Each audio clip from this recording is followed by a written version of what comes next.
সামনেই গরম পড়তে চলেছে, আর এই উচ্ছের ঝোল আশা করি সকলের বাড়িতেই কম বেশি হয়ে থাকে। নমস্কার বন্ধুরা, আশা করি আপনারা সকলে ভালো আছেন। আমার চ্যানেলে আপনাদের সকলকে স্বাগত। আজ দেখাবো উচ্ছের এই পাতলা ঝোলটি। এর জন্য লাগছে প্রথমে এই ভাজা মশলার জন্য জিরে তেজপাতা, ফোড়নের জন্য লাগছে 5 ফোড়ন, একটু সর্ষে, শুকনো লঙ্কা, তেজপাতা, এখানে থাকছে কাটা আলু, উচ্ছে, চিংড়ি মাছ ভাজা এবং এই যে জিরে এবং রঙের জন্য একটু কাশ্মীরি লঙ্কার গুঁড়ো। প্রথমে এই কড়াইতে আমি তেল দিয়ে জিরে এবং তেজপাতাটা হালকা ভেজে তুলে রাখবো। এই যে দেখুন, এটা বেশি ভাজবো না, কিন্তু একদম হালকা ভেজে তুলে নেব। এবার ততক্ষণ আমি এটা বেটে নেব। বেটে এই মশলাটা আমি সাইডে রাখবো, এটা একদম নামানোর আগে দেব।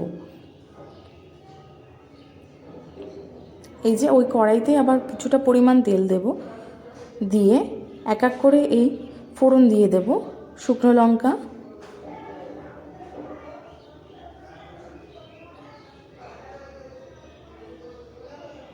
পাঁচ ফোড়ন এবং সর্ষে, একটু তেজপাতা, ফোড়নটা দিয়ে ফোড়নটা ভালো মতো একটু পুড়িয়ে নিয়ে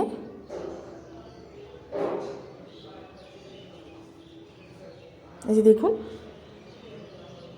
কিছুটা ফোড়ন আমি তুলে নেব। তুলে একটা সাইডের গামলায় যেটাতে আপনি তরকারি ঢালবেন সেখানে রেখে দেবেন।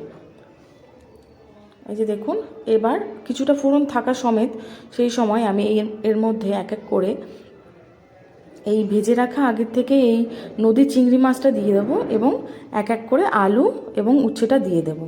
এবার ভালো করে নেড়ে চেড়ে নিয়ে এর মধ্যে স্বাদ মতো নুন এবং হলুদ দিয়ে দেব।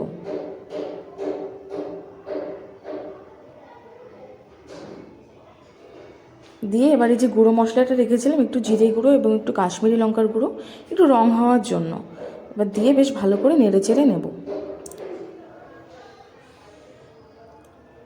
এই উচ্ছের ঝোলে যেহেতু আমি লঙ্কা বেশি ব্যবহার করছি না, তাই একটু রঙের জন্য এই কাশ্মীরি লঙ্কার গুঁড়োটি ব্যবহার করলাম।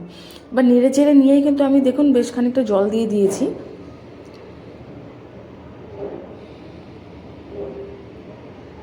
যেহেতু আলু এবং উচ্ছেটা ভালো করে সিদ্ধ হবে, সেই জন্য জলটা একটু ভালোই দেবেন মোটামুটি। এবার নেড়ে চেড়ে নিয়ে ঢাকা দিয়ে দেব। 5 মিনিট ফুটলেই ঢাকা খুলে দেখব কিন্তু প্রায় সিদ্ধ হয়ে এসছে।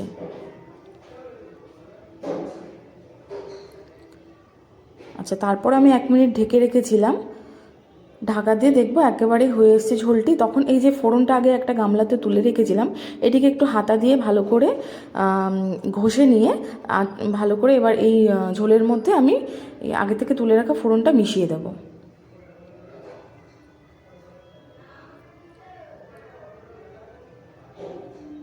ব্যাস, এবার যে ভাজা মশলাটা বেটে রেখেছিলাম জিরে এবং তেজপাতা, সেটা মিশিয়ে উচ্ছের ঝোল আমার তৈরি হয়ে গেল। আশা করি এরপর থেকে বাড়িতে যখন উচ্ছের ঝোল হবে কেউ আর খেতে মানা করবে না। ভালো লাগলে রেসিপিটি আমাদের চ্যানেলটিকে সাবস্ক্রাইব করবেন, পাশে থাকবেন, অনেক ভালোবাসা দেবেন এবং আমাদের ভিডিওটিতে লাইক করবেন, শেয়ার করবেন, একটি কমেন্ট করে জানাবেন কেমন লাগলো সকলের।